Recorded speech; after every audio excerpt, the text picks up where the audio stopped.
and welcome back to Alice Talks Football. Welcome back to another live show on the channel where I tell you what, Manchester United is one of the most dramatic football clubs ever. I'm scrolling on Twitter. Guess what the news is? Martial's wives are going out each other having high-speed, highway chase-offs over Martial. I'm thinking, what the hell? Kardashians FC is back. You remember last season I used to say we were Kardashian FC with all the leaks, all the dramas, Cavani faking injuries, going to the boxing, crying about driving home in the dark. Ronaldo did this, Maguire did this, and then United always surprised me with just a story. And obviously it's nothing to do with our players, but Martial's wives going at each other on a high-speed chase. Other stories going in and around, which we're going to get into. Jim Ratcliffe appointing a director. Jim Ratcliffe has appointed a new director, which could be a big hint that he's very confident of being new owners of United. We'll get into that, what that might mean. We'll get into a little bit of takeover news. But we've also got another few stories to get into, actually. Scott McTominay reportedly wants to leave. Ten Hag's absolutely fuming. Obviously, Eriksen is back, and Ten Hag's obviously fuming about the Eriksen injury. And obviously, how Casemiro gets suspended for not injuring anyone, and then people injure Eriksen and Donny and nothing happens. But also, Man United have got this big game versus Everton tomorrow, 12:30 kickoff. Great.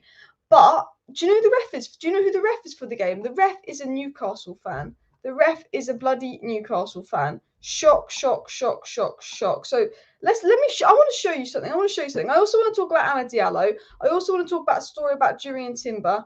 And I also want to talk about McAllister as well. But I want to get into this story because this is probably the most interesting story we've been talking about. So let me share the screen as well. Jim Ratcliffe betting the Glazers. Yeah, I mean, I'm not saying that Jim Ratcliffe is going to be the next owners, but Jim Ratcliffe's obviously made some moves, which would suggest that he's quite confident over potentially being the next owner. But then Qatar have done the same move, so we'll get into that in a sec. He's obviously appointing sporting director, but can you see my screen? Can you see my screen? Yes, you can see my screen. If I get my screen up here, you can see this. This is the Michael Oliver news. Basically, this was what was said. So let me zoom in. Well, that's pretty zoomed in. It was said, Michael Oliver will referee Manchester United versus Everton tomorrow. How is this allowed at FA at Premier League? Clearly, he's a Newcastle fan, and subconsciously, he will be against United. So the referee for Manchester United Everton is Michael Oliver. Great. Michael Oliver in 2021 said, I shouldn't be refereeing this because Newcastle are invariably involved in a relegation battle. When you get to March, April, it means I can't referee anyone around them towards the bottom three. So should be no difference towards the top four. And it's absolutely spot on. So Michael Oliver, isn't allowed to referee direct rivals of Newcastle come April, March, May, because Newcastle are in a bottom three battle. Newcastle don't want to get relegated. So he said out of his own mouth 2 years ago, yeah, I can't ref Newcastle. Literally said 2 years ago, yeah, I can't ref Newcastle because they're in a relegation battle in the latter stages of the season. I cannot ref those people who will be in a relegation battle with Newcastle in the latter stages of the season. So why is he not allowed to referee relegation contenders with Newcastle at the end of 2 seasons ago, but he's allowed to referee Manchester United, who are top four rivals of Newcastle, because he will be going into that Everton game wanting Everton to win. If we get dodgy decisions tomorrow, we will all know why. So he's not allowed to referee direct rivals of Newcastle when it comes to relegation, but he's allowed to referee direct rivals of Newcastle in April in a top four race, but United and Newcastle equal on points. Shock. Watch Sandro Martinez get a straight red for nothing. Watch, him let Rashford get injured. Watch something dodgy happen tomorrow. Watch it. Because he even said himself, I just think it's shambles. It's just another excuse of the Premier League just being absolute shambles yet again as well. I mean, these stories are real as well. PL ref Michael Oliver cheers Newcastle versus United. Why was huge Newcastle fan Michael Oliver allowed to referee Crystal Palace? He's like a massive Newcastle fan. Top referee Michael Oliver spotted in Newcastle, top before Manchester United. Michael Oliver opens up on Newcastle. Michael Oliver is known for being a big fat Newcastle fan, and he's refereeing our game versus Everton. As well. It's just mad as well. I mean, surely he won't risk it. But Michael Oliver once said this: I never referee Newcastle games. We have to declare if we have any allegiance to any club or if a family member works at the club. You can't do any match involving that team. And I can't do Sunderland either for obvious reasons. If Newcastle need a point to survive and the team we're fighting to get above was, say, Villa, I couldn't referee Villa games either. I wouldn't want the hassle. It's not worth the hassle. So he's not allowed to referee Man U versus Newcastle, but because the Prem don't care and don't look at things, they don't care that this Newcastle fan will referee the Man United game, which, you know, tomorrow I wouldn't be shocked. I think the referees have been against us this season. I really do. I think we've had some awful decisions. And it's frustrating, obviously, the fact that, you know, going on and on and on about it. But we've had some really bad decisions. The fact that Casemiro gets sent off for stuff that no other player gets sent off for, etc., winds me up. And then, you know, we got another referee and all of that. And it, you know, I mean, Newcastle, just it's a joke. But I do want to get into the transfer news. I wanted to get something else up if I can find it, but I can't really find it, to be honest. But I'm trying to see if I can find it. No, can't find it. I was going to try to get another story up, but it's not coming up. So let's get into the news. So do smash the like, do subscribe down below, and share the video if you're new. United are screwed if Qatar don't buy Jim Glazer. I mean, Jim Ratcliffe's better than the Glazers, but not as good as Qatar as well. No one was talking about McAllister before the World Cup or last summer, and no one in the chat is watching Brighton week in, week out. So enough with the oh, he's perfect YouTube confirmation hype. I mean, I think he's a decent player, and he's a player that would improve us, but there are better fish in the sea. Sir Jim Ratcliffe does not have the money and intend to take United to the next levels. Qataris at least have money. Sir Jim Ratcliffe is owner of Lille and it's just an average club. But we're going to get into that in just a second. Obviously, you know, owning United, you know, you don't need to invest money because we obviously make so much ourselves. Well, you do need to invest money because look at the state of it, look at the debt that needs to be paid off. But the news from Sir Jim Ratcliffe was that Sir Jim Ratcliffe has appointed sports director Jean-Claude Blanc. He would have a huge Manchester United role if the bid's successful. So Sir Jim Ratcliffe is appointing people as if the bid is going to be successful. So he's going in with that kind of confidence. And people, obviously, Blanc's previously worked at Juventus and PSG. I don't think he's the best sporting director in the world, if I'm being honest with you. I do think Paul Mitchell would be better. But enough said about that. So I want to give you an update on the takeover, what's going on, etc., because, you know, people are saying, oh my God, why is Sir Jim appointing this, that, and that, and this, that, and that? Does that mean Sir Jim's going to be the next owner? No. I mean, yes, Sir Jim Ratcliffe, I'm meant to hear back any minute now, or any hour now, who's going to be the next owners of United. It was said that the bidders are going to hear back imminently, and we haven't heard anything yet, which is a little bit annoying, but it doesn't mean that Sir Jim Ratcliffe will be the next owner of United London. Let me just move my phone away. Phone is bleeping, it's a distraction. You know, because as I've said, Qatar have appointed people. Qatar and Sir Jim Ratcliffe are acting like they're very confident they're going to be the next owners of United, but they haven't been informed of anything yet. Now, what I will say about Qatar, what I will say about Sir Jim Ratcliffe is Roberto Romano did say the most likely outcome is that Qatar or Sir Jim Ratcliffe are the next owners of United. It was said by other good journalists that the feeling is the full sale is more likely. The bidders for the full sale believed, you know, the Glazers believed to prefer the full bidders. However, the Glazers did not get the $6 billion price tag that they want. Now, it's between Qatar and it's between Sir Jim. We know that Qatar have more money than Sir Jim, but Sir Jim reportedly has desire to overpay and match Qatar's offers, whereas Qatar are smart businessmen. They might be reluctant to overpay because they don't want to have to overpay for other things. So although Qatar have more money, there's always the feeling is Jim Ratcliffe determined to spend more than Qatar. However, Qatar went to the effort of making the 9-2 Foundation. Qatar went to the effort of employing this person, of employing that person, la-di-la-di-la-di-la-di-la. I don't think Qatar would be going and making a 9-2 Foundation, employing this, that, and this, that, if they thought that they were going to lose out to Sir Jim Ratcliffe, that they obviously have more money than.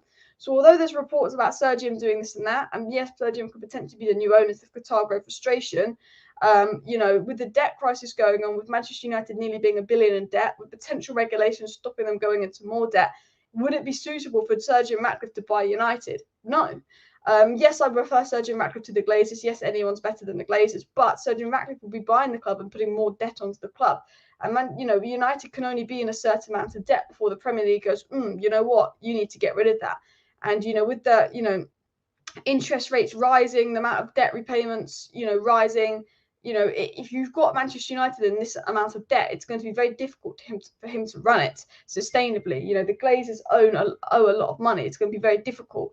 So I do think in that sense, while Sir Jim Ratcliffe can definitely be the next owner of United, definitely wants to be the next owner of United, it will be very difficult for him. And there's reports that because of the debt crisis at United and obviously interests and stuff raising, that, Qatar are in a significantly stronger position should the Glazers grant their bid successful. At the end of the day, the Glazers are going to give it to whoever has the highest bid. If Sir Jim Ratcliffe outbids Qatar, the Glazers are going to give it to them. They're saying that they're not going to sell unless they get 6 billion. I think they will crack and go for 5.5 billion because the Glazers can't afford to stay. The Glazers actually have to pay off 200 million by June 30th. How are they going to get that money? They've not been able to take dividends out for 2 things in a row. The interest on the loans is so big that United aren't actually generating enough to pay it back, and that United have had financial losses the last 2 years. I don't think the Glazers are in a position where they can project 5.5 billion. But if Qatar isn't willing to hit a certain price and Sir Jim Ratcliffe is, then Sir Jim Ratcliffe's in a position to be next owner, I think, with the takeover. But I do think Qatar are the favourites, and we are reported to hear something very, very soon, which will be interesting in that sense as well. Casemiro's first red was absolute bogus. How could they believe his actions were worse than Ayush Schlups did towards Anthony and Fred against Crystal Palace? It was an absolute joke, because what Casemiro did, so did other players, and that's what really frustrated me. Everything Casemiro did was done by other players, which it was just like, why is Casemiro the only person getting a card for this? Why isn't this person getting a card? Why isn't that person getting a card? Etc. etc. It did really frustrate me that it seemed to just be Casemiro that gets a red card for this, but then 6-7 people will do the exact same thing and they'd never get in trouble. I agree. United are screwed if Qatar don't buy United. I think that Qatar's the best thing that we have. Do you think Frimpong is a good choice for United because he's attacking but very average in defensive areas? We should sign someone capable of both. I think that Kim Frimpong's a very good option for United because I think he gets the best out of Anthony and Sancho. I think he's a young player and he's a player that Ten Hag would like, and I do think we need to improve going forward. However, it's said that we'd be selling Wan-Bissaka and keeping Dalot because Ten Hag obviously prefers Dalot and Dalot is younger, to accommodate Frimpong. Now, I would actually sell Dalot if I was going to bring in Frimpong because Dalot is meant to be our attacking right back, although Dalot isn't that good going forward, and Wan-Bissaka is meant to be our defensive right back. And I'm thinking, well, if we have a really attacking right back, surely our backup right back will want really defensive. But then you could also argue, well, actually, Dalot's more similar to Frimpong. Ten Hag wants this style of right back. Wan-Bissaka isn't that style. I mean, you could argue that, but I do think he'd be a good signing. Obviously, very attacking minded. Obviously, going to be vulnerable at the back. But the way Ten Hag wants to play in the future and the way Dortmund play and the way Ajax play is having very attacking fullbacks that, assist the wingers. And I think United at the moment, Casemiro, Varane, Lisandro Martinez, that's a very secure triangle defensively. And I think, we feel quite comfortable defensively with that secure triangle. That, I think our problem at the moment is offensively. It is creating chances. We had 73% possession against Brentford. We didn't look like really conceding. We were very much in control defensively. But what did we do for that 73% possession and 14 corners? Was it one shot on target, which was the goal? Other than that, we didn't do a particular lot. And I think, if you get, that winger like Hakimi, how he overlapped Sancho, Sancho was fantastic at Dortmund. Anthony thrives on runners, people overlapping him. I do think that Frimpong would be a good signing because I think Frimpong gets the best out of Anthony. I think Frimpong gets the best out of Sancho. I think Frimpong is young, he's explosive, he's a Ten Hag-like player.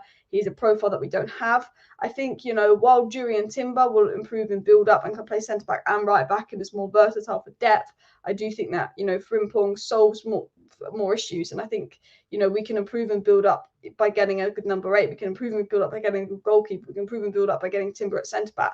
The right-back doesn't necessarily need to be about build-up. I think right-back needs to be about attacking players. So I do think that Frimpong will be a really good deal, around 25 million pounds. Malassi was a 12 million bargain, and I think Frimpong's someone that you look at and you go, what, that's a good option at backup. That's a good backup option as well. Ratcliffe, go away, please. We'll talk about that in a second. And in the Qatari owner vision for United, we trust. Now, I still think that Qatar are most likely to be the next owners of United. And happy Easter to everyone. It's Easter Friday. It was said that they were going to hear back before Easter. It was said last week that they were going to hear back last weuk. And it was said this week they were going to hear back before Easter. I don't like the fact that it's taking a while for the Glazers and the Rain Group to inform the bidders of the decision. We heard they were going to let them know last week. They didn't. We've been told by multiple reliable sources that Sheikh Yassim and Sir Jim Ratcliffe are ready to learn their fate this week and will be told what's happening before Easter. Well, are they going to do anything on the Saturday? I'm not sure. Game day tomorrow. It's frustrating because I sit here and I can just see the Glazers delaying and delaying and delaying the decision. The longer this goes on, the more worried I am. Why are they delaying this decision? You know, is it A, just to get more money out of Qatar and Sir Jim, which will ruin our transfer window by delaying? Is it B, because they're staying and they're trying to find a way to upset the minority bid without an outrage? The annoying thing about this is the decision of the Glazers is being delayed. They delay this, delay that. You know, Qatar and Sir Jim Ratcliffe want United. They want to get on with it. They want to get on with the summer transfer window. And unfortunately, you know, the Glazers, you know, could have let them know last week. They're now they're meant to let them know this week. They still haven't let them know.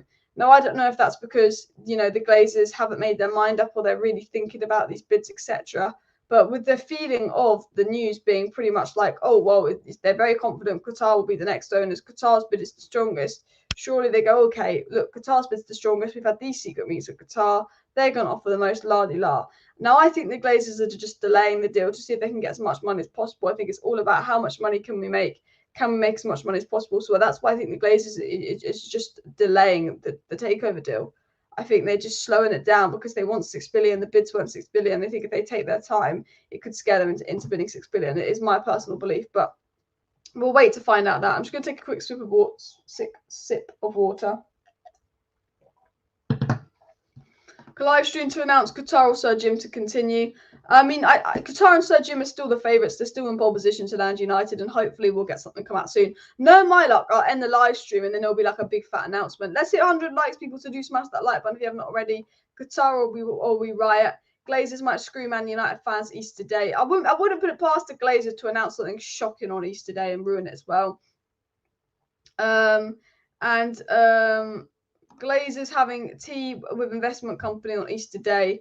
Now that is the worry. That is the worry about the Elliott Group and investment companies. But when you look at the financials of United, that investment company is still not going to help the Glazers because they're staying in charge of United. And yes, they have investment to help clear the debt and to help with this and that. But actually, we're still making a loss because of the interest loans. The Glazers don't have the money to own United. They've let this club go down to the core. They've let this club rot down to the floor that the Glazers are constantly making a loss while being at Manchester United as well. Alice, do you think Sabitzer could convince Conrad Lehmer to join United? He'd be brilliant. Casemiro back up 25-26.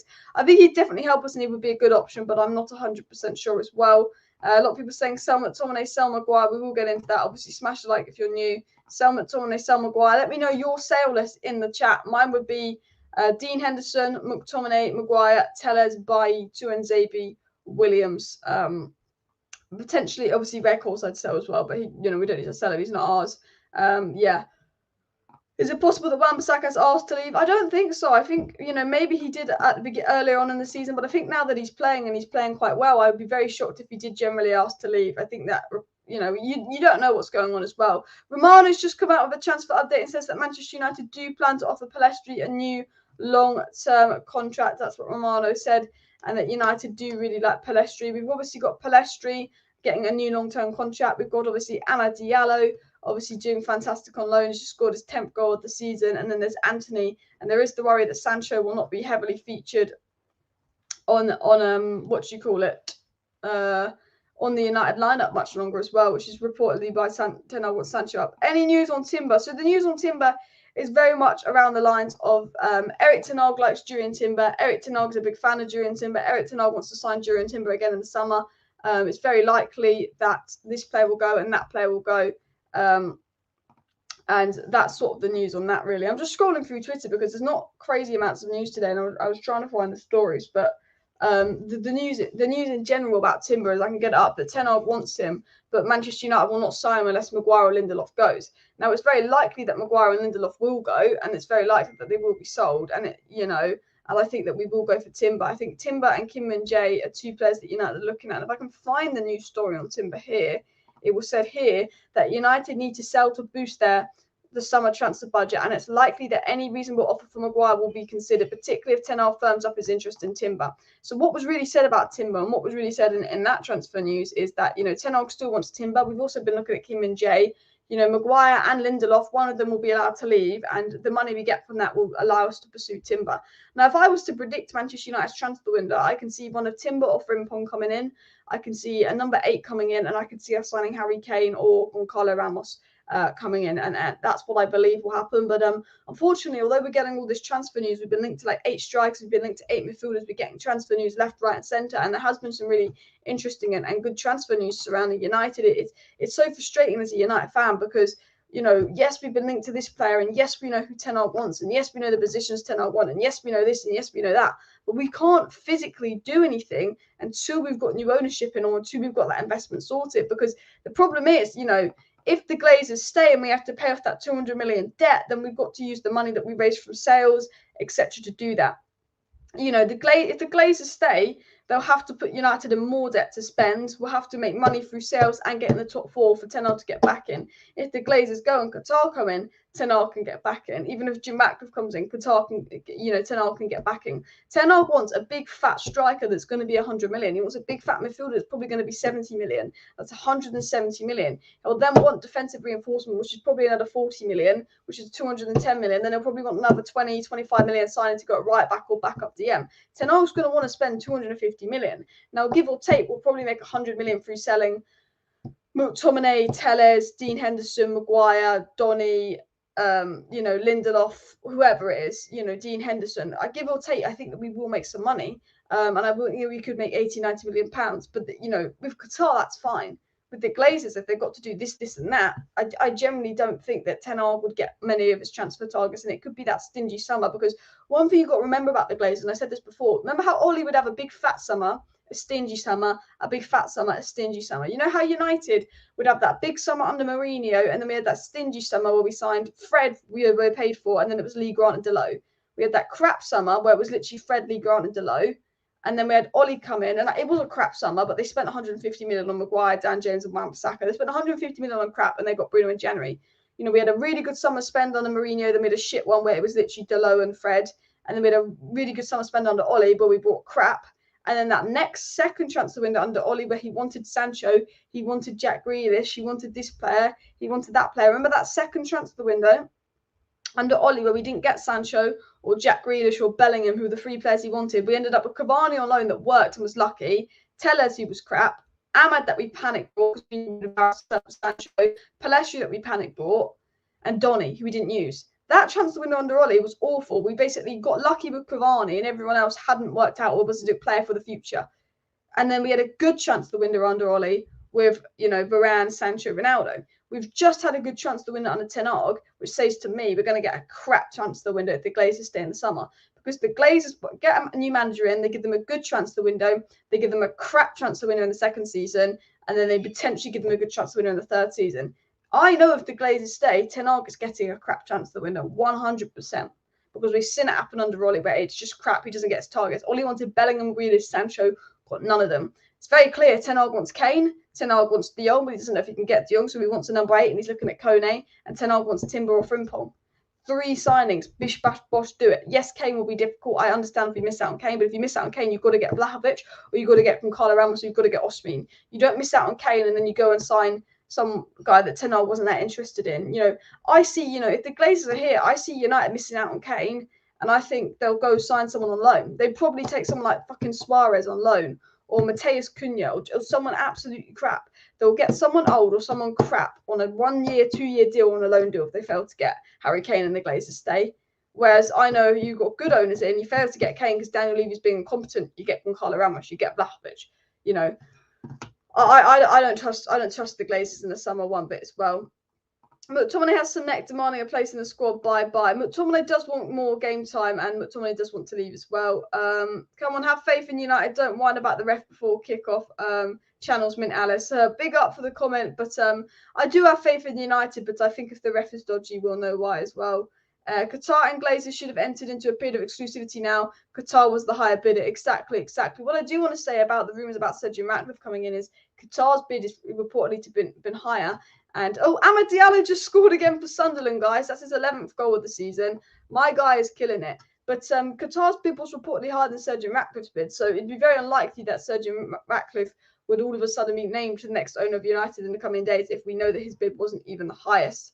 So, yeah, I think in that sense, you know, although Jim Ratcliffe's doing this, and that, which would suggest he's very confident of being the next owner of United, when you look at it in a somewhat logical sense, you can also say, well, actually, yes, Jim Ratcliffe's doing this, and that, and yes, Jim Ratcliffe acting like he's going to be the next owner of United, and he's acting with some kind of confidence, but like Qatar's bid is higher. We know that the second bid came in, Qatar's bid is higher, so surely if we're going to find out that someone's the new owners off the back of the second bid and go into an exclusivity period, it would be Qatar. I've said this before and I'll say this again. I think United will go into a third round of bidding. We know the Glazers. We know how greedy they are. I think United will go into a third round of bidding. I do. I think they will delay the deal. I think we'll be going right into the summer with this sodding takeover. We'll be getting fed up next month with this sodding takeover, and they'll delay the deal. Because right now it was meant to be done in April. The deal was we were meant to know by the end of March. The plan was to know by the end of March who the next owners were and got it finalised in April. We're getting like a month behind schedule, and that is not good as well. Sancho could be sold along with Maguire, McTominay, Henderson. I do think if the Glazers stay and we need to raise funds, Ten Hag would look to sell Sancho. But Ten Hag made a comment which suggests he does like Sancho as well. Gakpo's just impossible. Paul to United is impossible. Yeah, I mean, Gakpo would have been good, but Paul to United is impossible.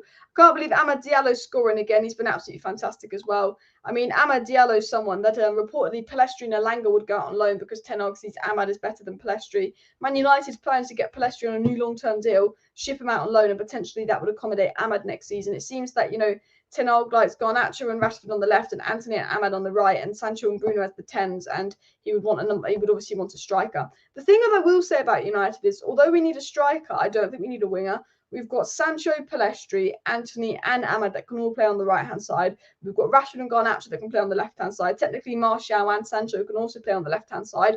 Bruno can play on the right-hand side if needed. We've got so many players that can play on the right and left wing for United, and so many decent players, so many decent options. Where United need to attack is that striker role, because I generally think the attack will be so much better with the top striker. Osimhen is the one to striker. I mean, he would be incredible. He would be incredible, and I'd love United to sign him, but I don't see it happening as well. Ollie never knew what he was doing or what he wanted. I think, yeah, Ollie just saw, English player, Woodward recommended him. All right, Woodward, I'll listen to you. Ollie was man. Ollie's getting a job at Club Brugge, apparently. Kane, Palhinha, or Onana, Kim Min-jae and Frimpong, keep Martial and Sabitzer. We're cooking, says United for life. Onana, interesting on there. Kane is too old. Kane, the thing about Kane is he'll be Robin Van Persie signing. He comes in for 1, 2, 3 seasons, like Casemiro really now, and he's fantastic. He takes us to a new level, because whether you like Kane or not, whether he's slow, whether he's a little bit old, Kane would thrive in Ten Hag's system. Kane is an absolutely fantastic world-class player. And if you sign Kane, he's like Robin Van Persie. I guarantee you, he comes in the squad and he absolutely rocks up like Casemiro, like Robin Van Persie, and is a baller. But if we're looking at a long-term rebuild, then Kane is someone for the next 1 or 2 seasons. And if we get Kane in, that means Ten Hag's going to be confident we're going to win that Prem or that Champions League in the next season or 2. While, Casemiro and Varane are getting to these old ages, maybe this is our best chance. But I do think if we get Kane, we also need to look at getting Even Ferguson in as the understudy. For me, we could get Kane this season. We could get a really top centre mid this season, an understudy DM for Casemiro to sell McTominay, and then we get potentially Jurrien Timber in, and that's a good summer.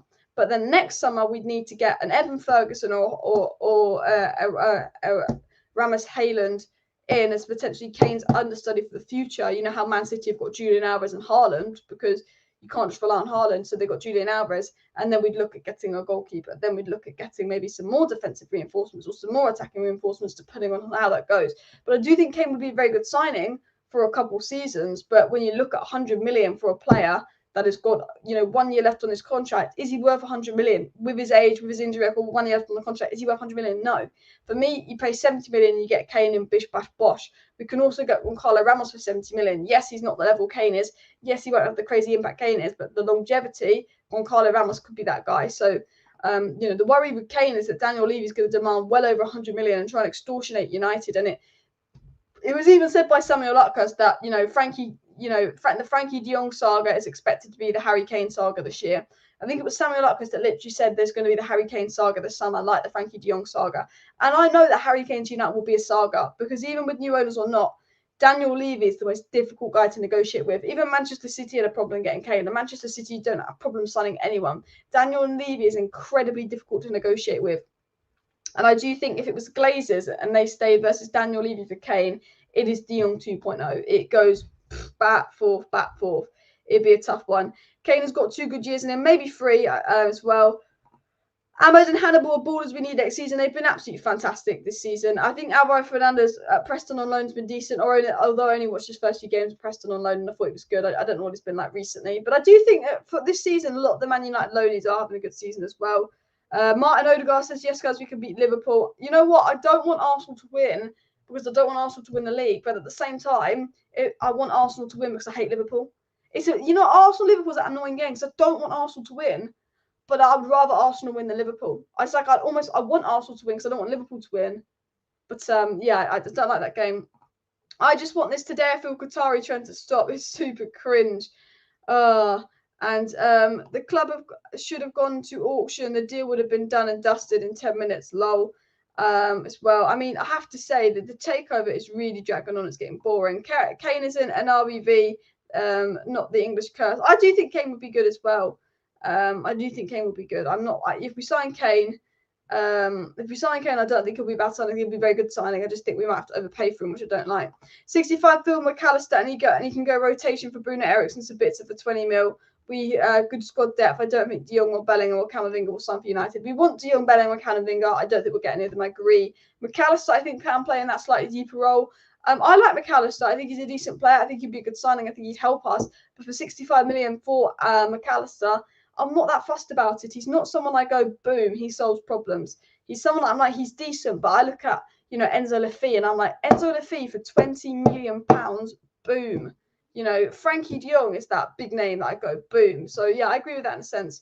I don't think Ostenham's the right fit. Kane is effed by Levy. Ramos is my choice. And I've actually spoken to a few people, and you're not the only one that said that Goncalo Ramos is their choice because they said Levy factors in terms of realism.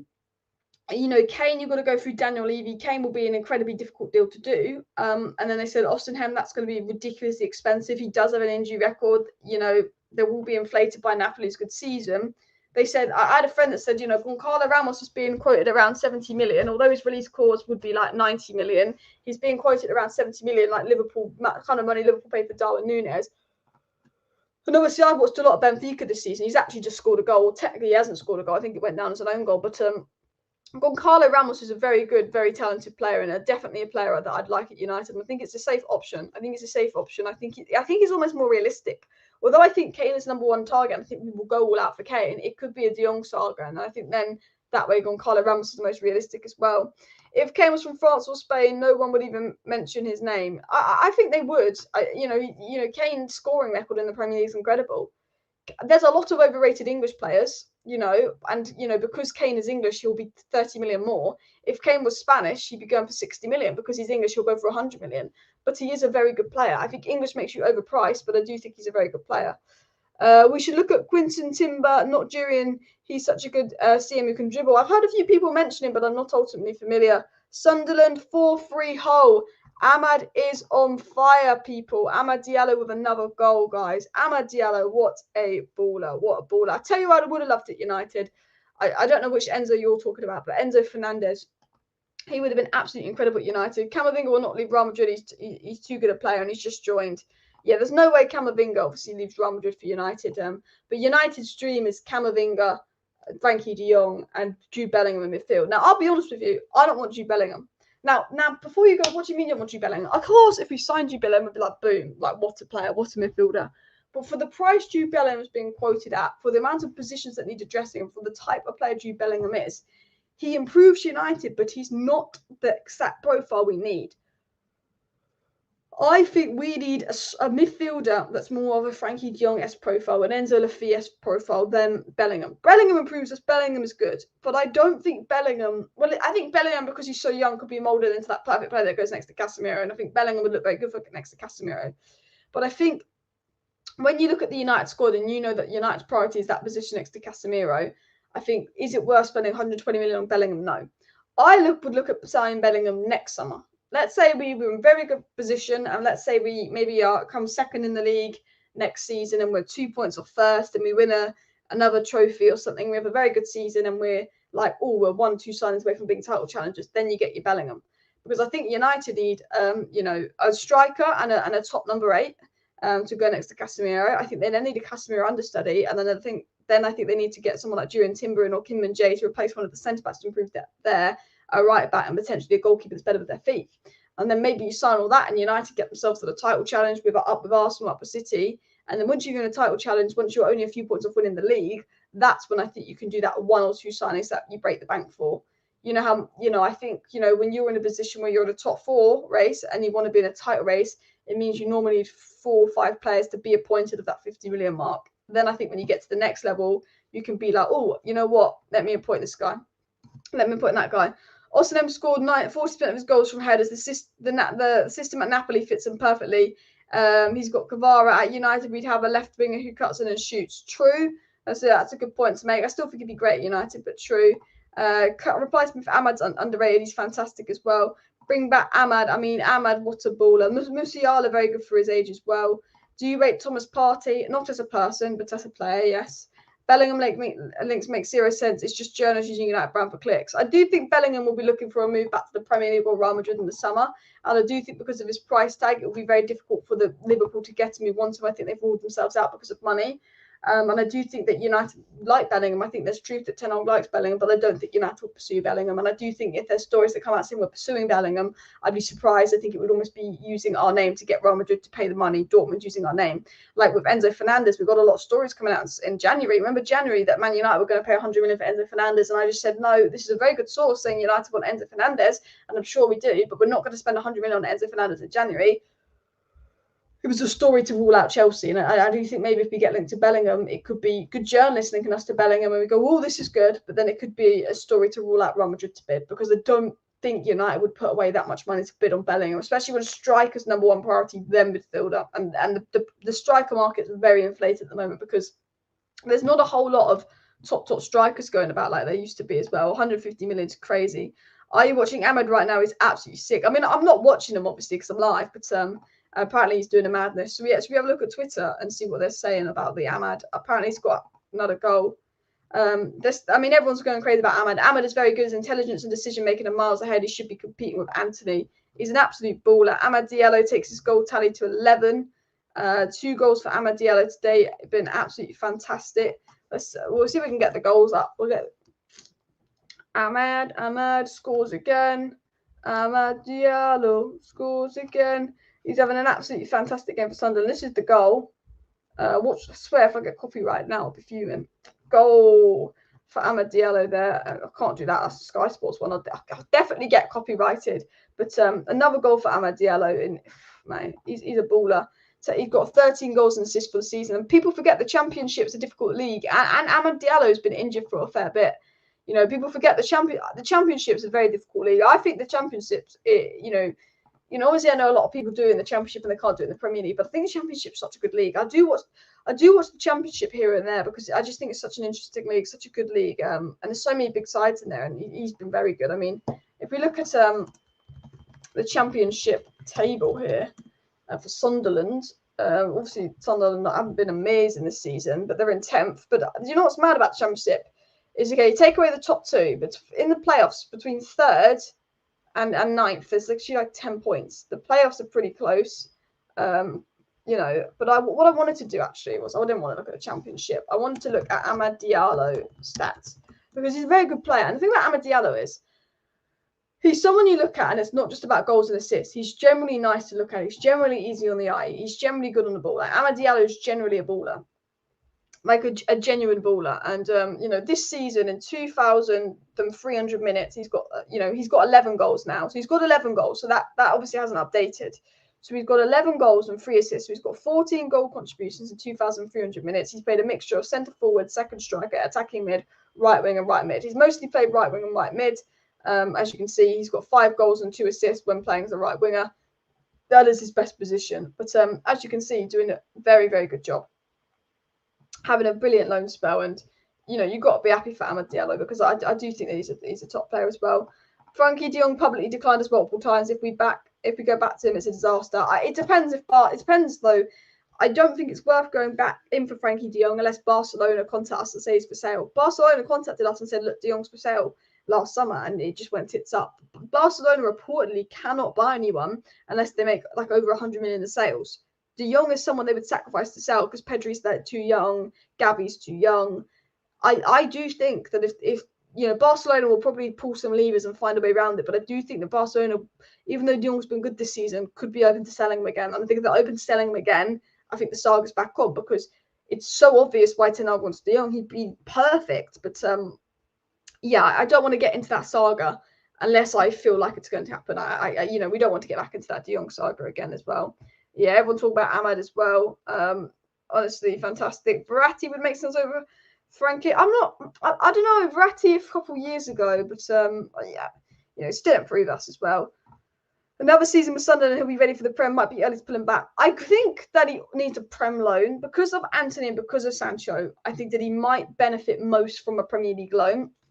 And I say that just because I think Amad Diallo, he didn't do particularly well at Rangers, and I think that he is very much a momentum player.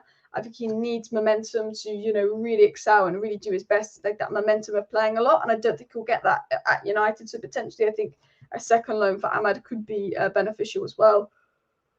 But he is doing absolutely really well as well. Really well. Barcelona don't get Messi either into Miami, or that Saudi club will pay big cash. Yeah, I think Messi will be out PSG as well. And unless De Jong has a change of heart, it's just not worth it. Barcelona will have major issues in the summer in terms of transfers unless they sell, which is true. It's just with De Jong, you just don't want to get back into it unless you feel it's going to happen as well. I'm going to say bye to Man United if Sir Jim get it.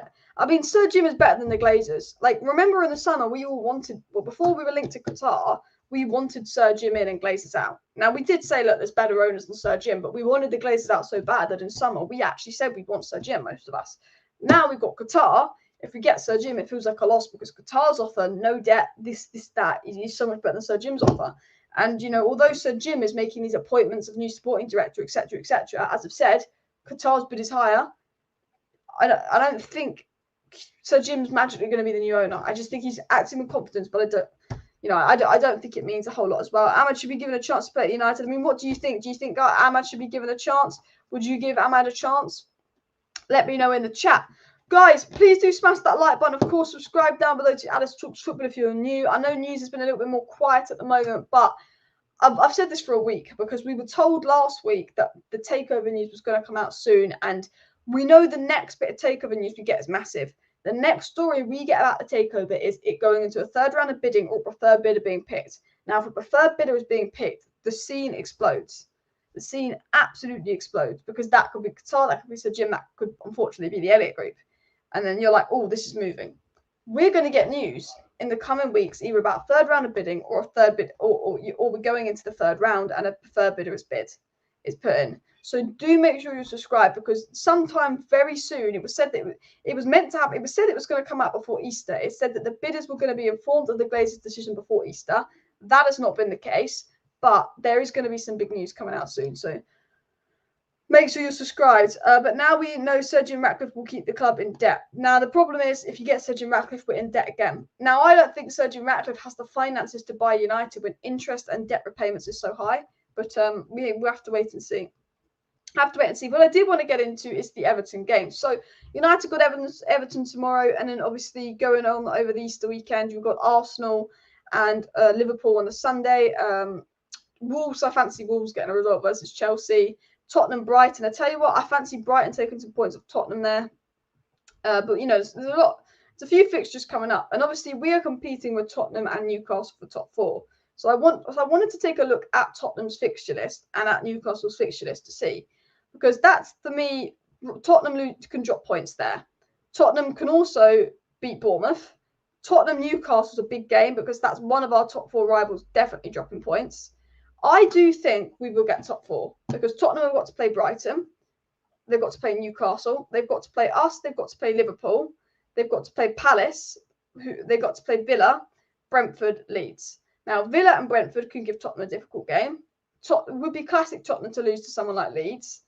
If we beat Tottenham, you know, that gives them a difficult game. Even if Tottenham beat Newcastle, at least Newcastle drop points. I think when you look at Tottenham's fixture list and the fact that if we win our game tomorrow versus Everton, we're 6 points clear of Tottenham, but because they're better goal difference, I always say 5.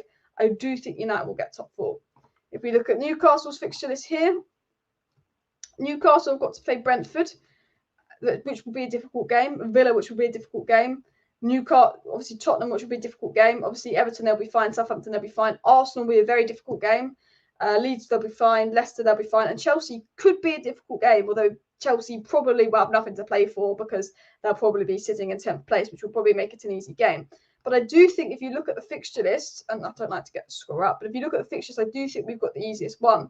Yes, we've got Everton without Casemiro and a Newcastle fan as the referee, which isn't great.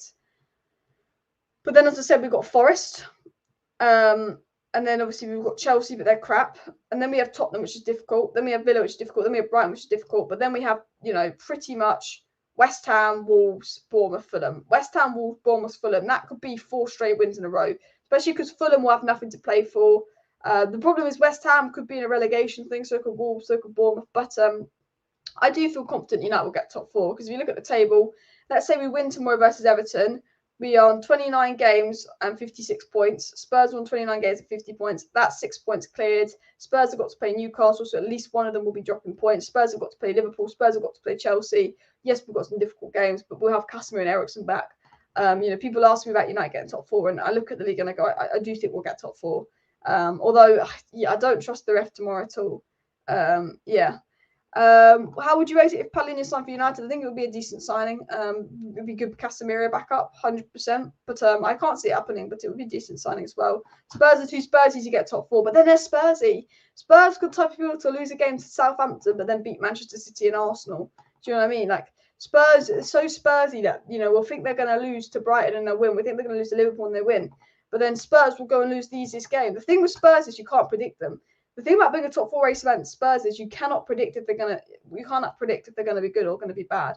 They're always so mixed in with performance as well. Dennis says, Alice, love you and Alice. Big up Dennis in the chat as well. Tottenham, Brighton, and Chelsea games will be key. As Erik Ten Hag said, all games are finals. Yeah, and we've won the only final we technically played. But the one problem that we have is that we will be more exhausted. Obviously, us being in the Champions League, so the Europa League. Obviously went all the way in the Carabao Cup, played them more games than anyone else. Lack of squad depth as well. Manchester United players are visibly exhausted, and that is one of the problems. It's very obvious that Manchester United players are visibly exhausted, and we will. Tottenham and Newcastle have only got the Premier League to focus on. They've only got 9 games between now and the end of the season. We've got 10, 11 because of the 2 legs in Europa League. 12. We've got a minimum of 12 games. They've got 9 between now and the end of the season. I assume we beat Sevilla, so that's 13, 14. And I assume we beat Brighton, so that's 15. And then I assume, that's 15 to 9. I assume we're going to have about 15 plus games while they have 9 games. We're going to potentially going up to 18 if we win them all. And the only problem is United will be playing a game every 3 days. Our rivals for top 4 will be playing a game every week. So our rivals will be focused on that, fitter and more motivated with that.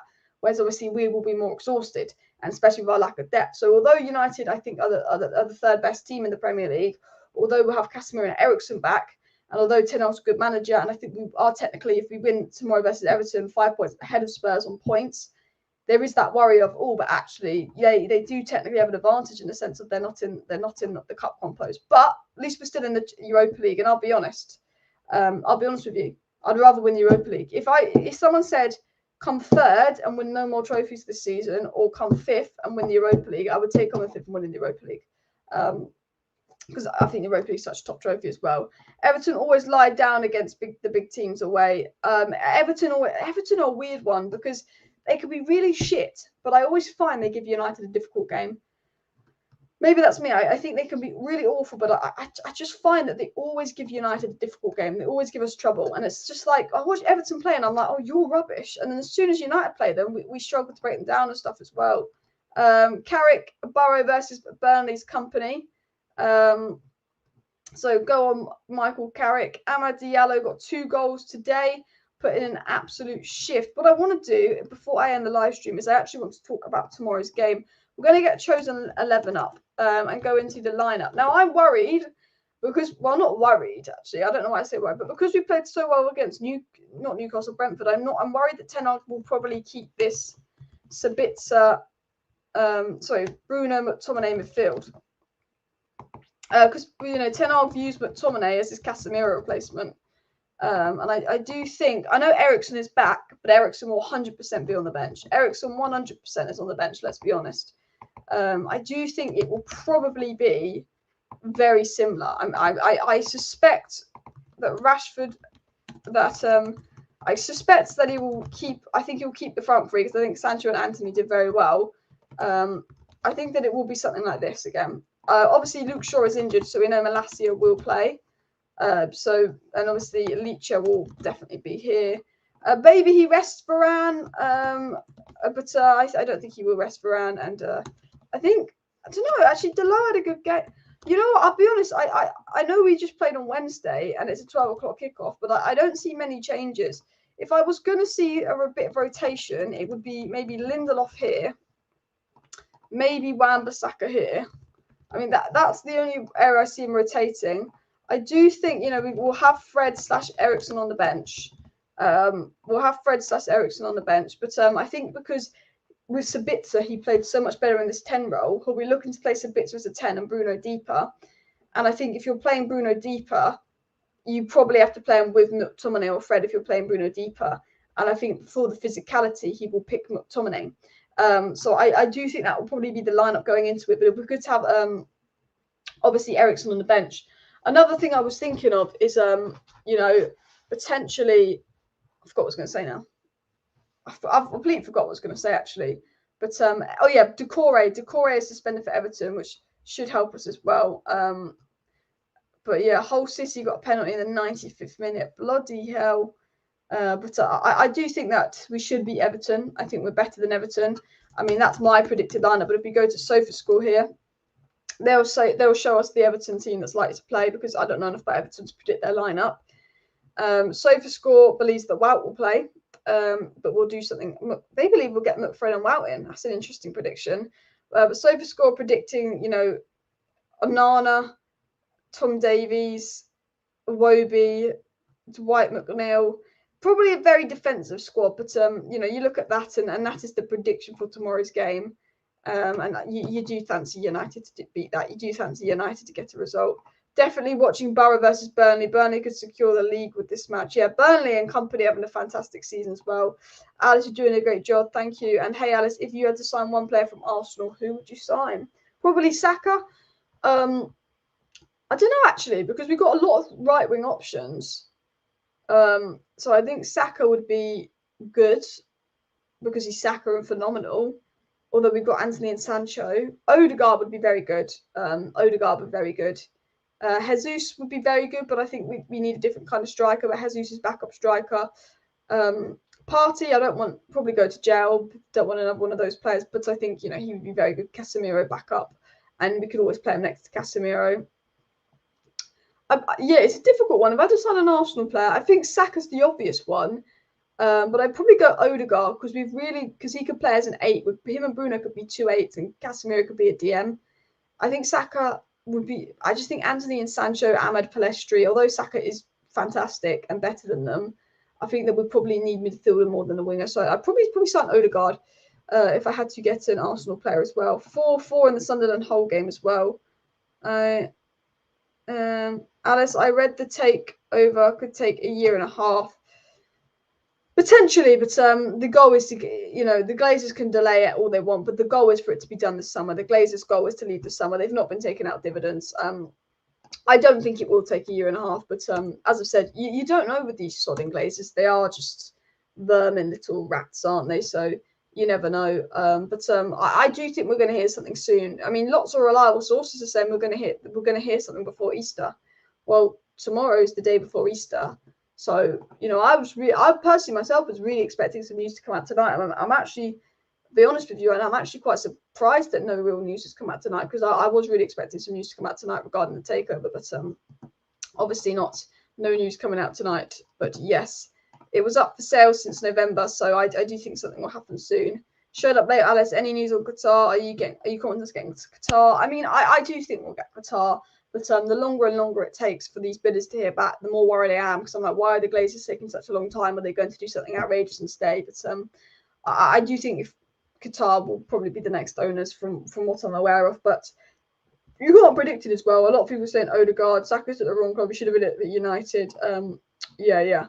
But guys, I'm going to end the live stream here. We've been live for nearly an hour. Please do smash that like button on your way out. Of course, subscribe down below if you're new as well. And share the video. I will be back tomorrow with my Manchester United versus Everton live watch along. So make sure you're tuned into that. Make sure you're subscribed and post notification bell on. I should be live about 12:15 tomorrow, UK time for Man U versus Everton. And then after Man U versus Everton, there will be a match reaction.